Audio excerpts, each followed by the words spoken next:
dilepaskan.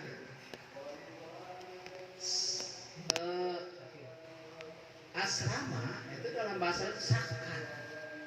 Sakan. Kenapa dikatakan sakan? Karena asrama itu tempat tinggal untuk orang-orang yang berkelompok, ya, untuk yang siswa, mahasiswa, gitu kan, itu tinggal di asrama, itu sakan. Nah, yang kedua artinya adalah sakana itu artinya tenang, tentram. Nah, maka dari tenang dan tentram ini maka lahirlah kata-kata sakinah. Jadi sakinah itu artinya tentram, tenang, ya. Nah, pertanyaannya sebagaimana tadi dalam pembukaan, apakah sakinah atau ketentraman dan ketenangan itu hanya dibutuhkan oleh orang yang baru membina rumah tangga atau untuk semua? Semua. Kita kan meskipun sudah lama istilahnya berkeluarga, ingin, ya, menginginkan ketenangan, menginginkan ketentraman, tenang, tentram dalam rumah tangga itu kan, ya. Nah, jadi makanya penting untuk difahami, ya, tentang masalah sakinah itu. Nah, sakinah atau ketentraman itu akan bisa terwujud kalau seandainya syaratnya ini, kalau seandainya semua pihak yang berinteraksi itu dapat menunaikan kewajiban, ya, dengan sempurna, dan orang yang mendapatkan hak juga dia menerima hak dengan sempurna. Jadi antara hak dan kewajiban di antara orang-orang yang berinteraksi itu harus ditunaikan dengan sempurna, baru akan terciptanya ketenangan. Umpamanya dalam sebuah keluarga kan terdiri daripada suami, istri, anak, kan gitu ya. Ini keluarga inti lah. Jadi terdiri daripada suami, istri, dan anak. Nah, kalau di antara intern keluarga itu, ya, pihak-pihak yang berinteraksi itu dapat menunaikan kewajibannya dengan sempurna, maka otomatis kan hak-hak itu akan didapat. Karena antara kewajiban dengan hak itu dua hal yang tidak bisa dipisahkan, ya. Apa itu kewajiban? Kewajiban itu adalah sesuatu yang harus ditunaikan, yang harus dilakukan, dikerjakan. Itu kewajiban. Kalau hak apa? Sesuatu yang mesti didapatkan. Itu hak. Jadi kalau umpamanya suami itu adalah punya kewajiban untuk memberi nafkah kepada anak dan istrinya, berarti istri dan anak itu punya hak untuk mendapatkan nafkah dari suaminya kalau istri, kalau anak dari bapaknya. Jadi antara hak dan kewajiban itu tidak bisa dipisahkan, itu punya kaitan erat. Jadi kalau dalam satu pihak dia menunaikan kewajiban, berarti pihak lain menerima hak, kan gitu. Nah, tentu saja ketika kita ingin mewujudkan ketentraman, ya, ketenangan dalam keluarga atau sakinah itu, karena terikat dengan hak dan kewajiban yang melekat pada masing-masing pihak, maka, ya, secara otomatis masing-masing pihak tersebut harus tahu apa yang menjadi kewajiban dan harus tahu apa yang menjadi haknya. Bagaimana orang dapat melakukan kewajiban kalau dia nggak tahu itu kewajiban dia? Gitu logikanya. Ya, bagaimana seseorang bisa menuntut haknya kalau seandainya dia tahu bahwa itu hak dia? Berarti syarat yang pertama ya, sebelum menunaikan kewajiban mendapatkan hak, pihak-pihak yang berinteraksi itu dia harus tahu apa yang menjadi kewajiban dan apa yang menjadi haknya. Ya.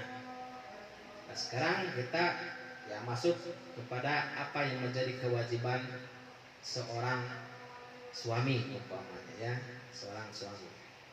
Nah, kewajiban seorang suami itu ketika masuk gerbang pernikahan itu adalah membayar mahar.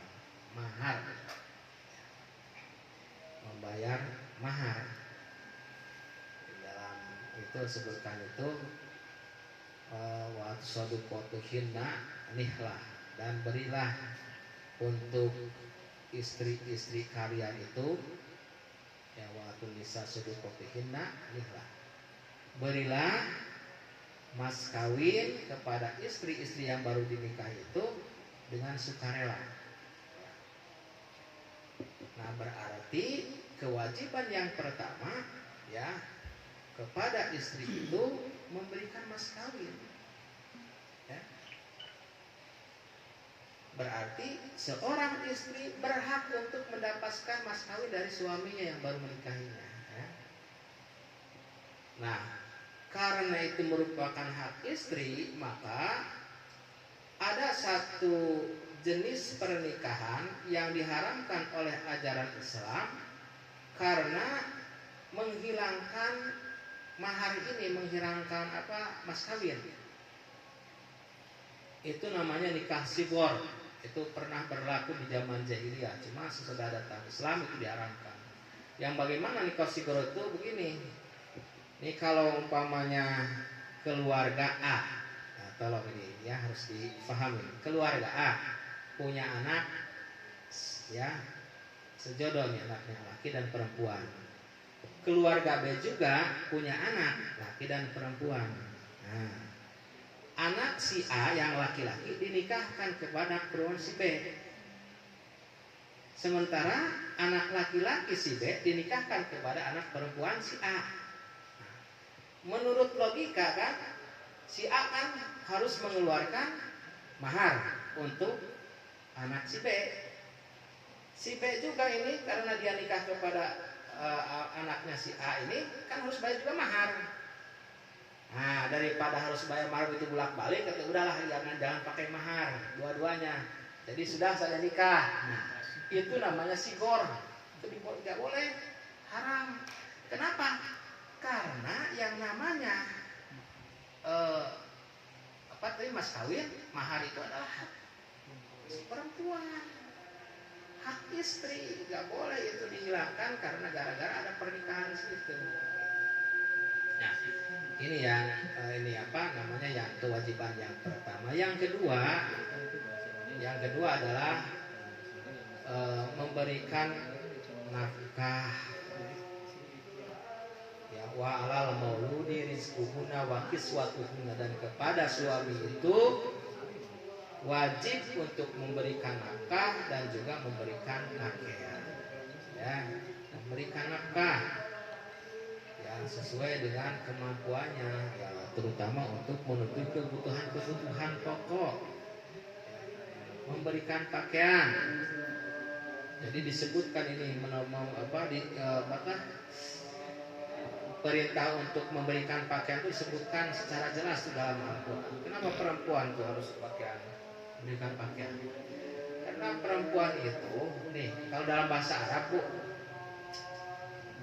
ini mungkin nggak bisa disangkal ini ya. Jadi dalam bahasa Arab perempuan itu mar'atun, mim ro alif ya, ta ya, jata mar'atun. Beda sakalnya ada kata-kata mir'atun. Mir'atun apa artinya? Mir'atun itu cermin. Sama mim ro aja tak mir'atun. Yang membedakan mimnya itu kalau mar'atun fathah, kalau mir'atun kasroh, itu yang membedakan. Nah, apa kok ini kok bisa dekat gitu, bisa hampir sama? Nah, ini ternyata ini menurut ini keumuman gitu.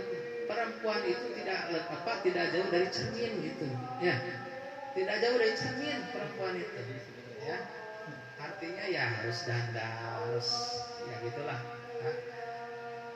Nah, maka disebutkan di dalam ayat tadi ya wakil suatu pun pakaiannya harus diperhatikan untuk pakaian perempuan itu.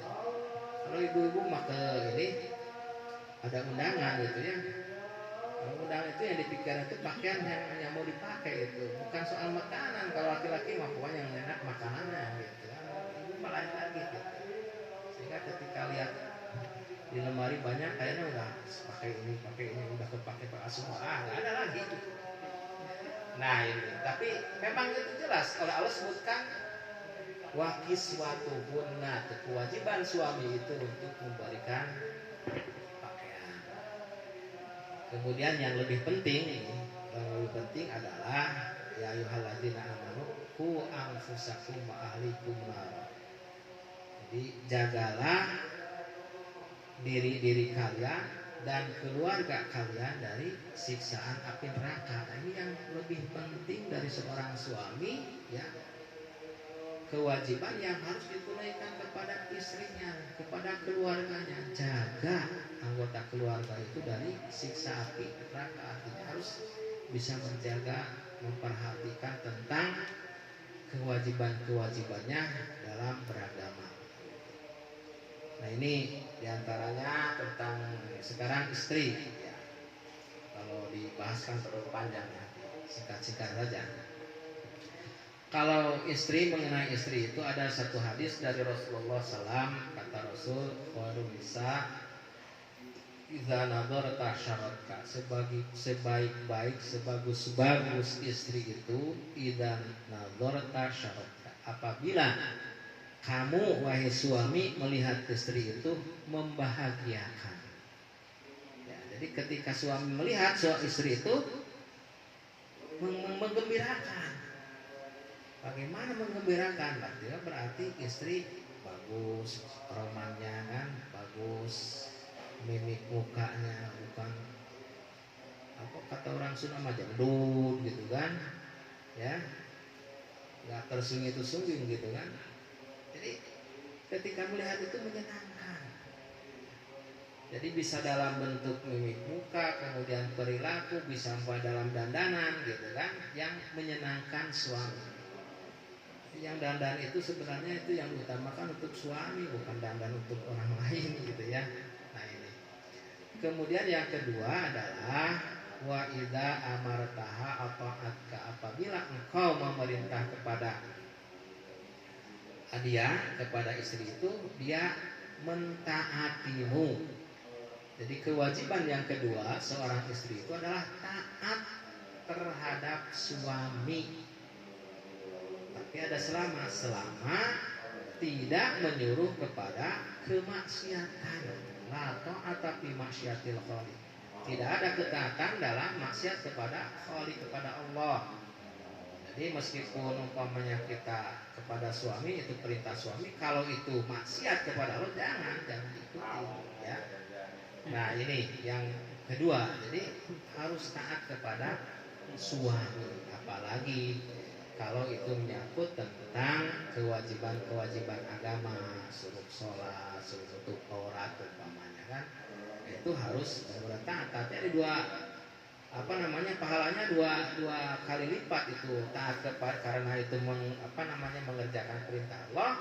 Kedua adalah pahala karena taat kepada suami yang menyuruh kepada kita. Kemudian yang ketiga kata Rasul wa idza gibta anha hafidat ka fi malika wa nafsiha.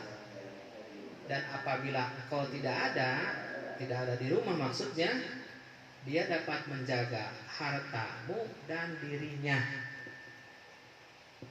Jadi suami tidak mamang ketika pergi keluar rumah itu, karena istri di rumah bisa menjaga harta milik suaminya ya.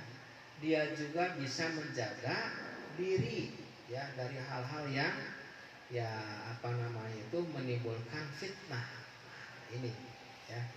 Jadi itu diantara kewajiban seorang istri kepada suami. Nah apabila ini dilaksanakan, nah, baik kedua belah pihak tadi, maka akan timbul ketenangan. Tapi kalau hanya satu pihak, nah, tidak akan mungkin terwujud ketenangan itu. Ya. Nah terkait dengan anak juga kan gitu sama. Jadi anak juga harus antara orang tua dengan anak juga harus ditunaikan kewajibannya. Orang tua pokoknya mendidik, membesarkan, kemudian itu kalau dalam hadis kan disebutkan kewajiban orang tua itu untuk memberikan nama yang baik, ya, memberikan nama baik. Nah kemudian yang kedua, memberikan pendidikan yang baik. Ayub sina, ya, ismahu wa adabahu.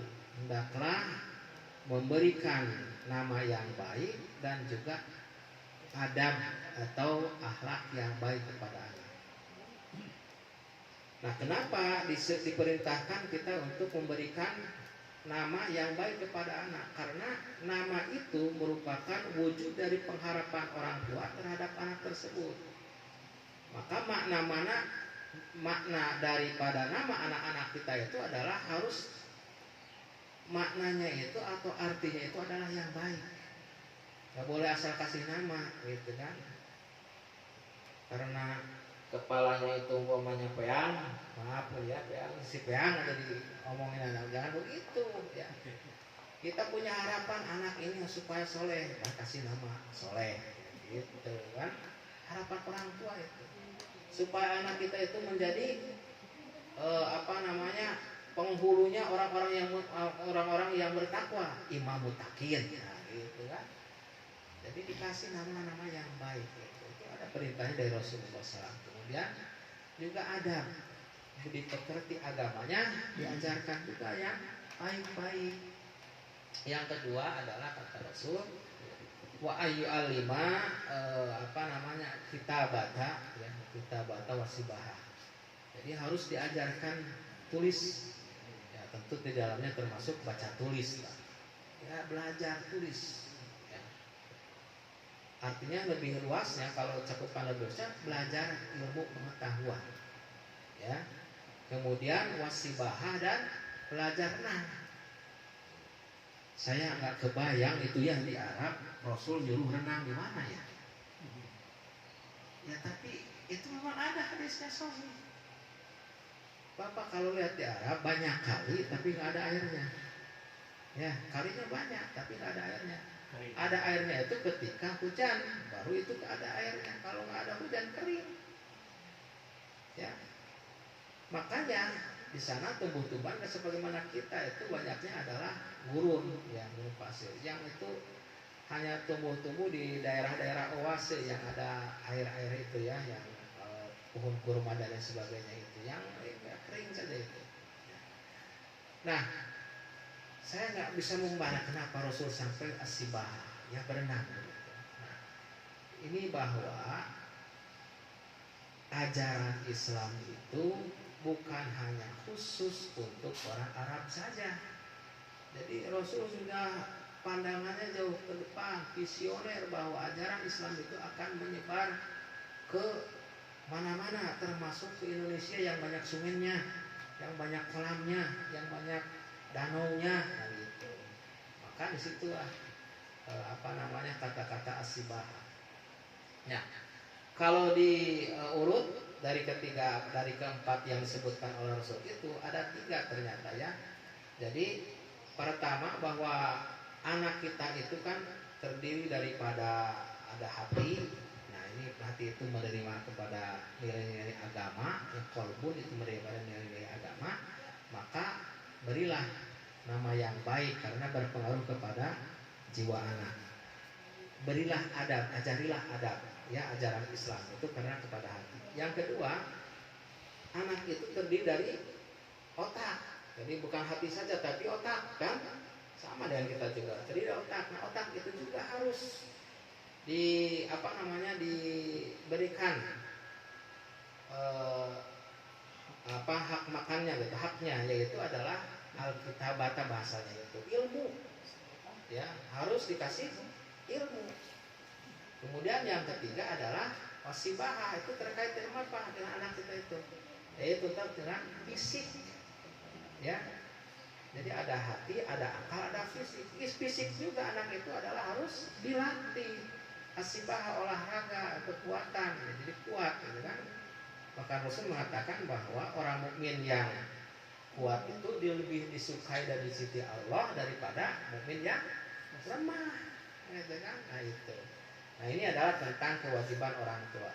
Kalau itu ditunaikan, insya Allah anak kita itu nanti akan baik, dia akan mengetahui kewajiban-kewajibannya. Di antaranya umpamanya menghormati orang tua, bahwa ternyata menghormati, memuliakan orang tua itu bukan hanya keinginan orang tua saja, tapi ada perintahnya dari Allah Subhanahu wa taala.